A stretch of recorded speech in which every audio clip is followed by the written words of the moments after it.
Okay, so we're going to look at number 3 on our test review. So we're looking at the graph of a linear function shown. That's which best represents the relationship shown in the graph. So the first thing I'm going to do is I'm going to go ahead and look at my answer choices. And what I notice is that every single one of them is written in slope-intercept form.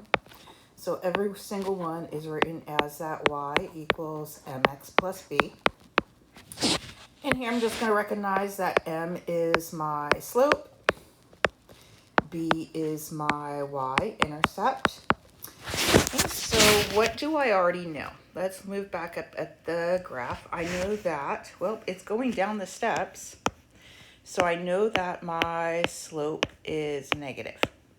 Okay. So let's take a look at my answer choices. Okay, well, all my answer choices, all the slope is negative, because remember, slope is always attached to that x. Okay, so that didn't help me out there, but that's okay.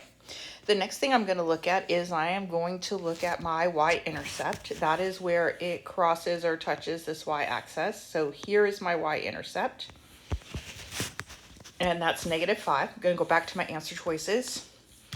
Well, here I have a y-intercept of -5. A y-intercept of -3. I know that can't be it, otherwise it would cross up here.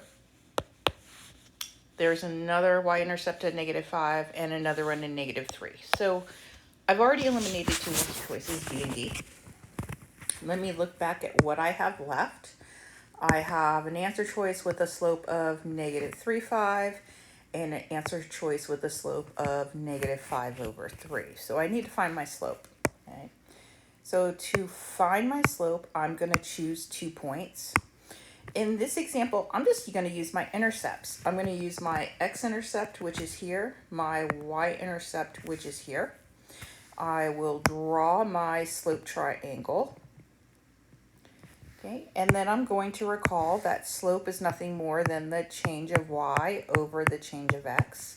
So what is my y doing? I'm going to count. Well, we already know it's going down. So I'm at 1, 2, 3, 4, 5. It went down by 5 and then went over by 3, over by 3, and it's negative slope. So my slope is -5/3. So I need to find my answer choice that has a slope of -5/3 and a y-intercept of -5, and that brings me to C.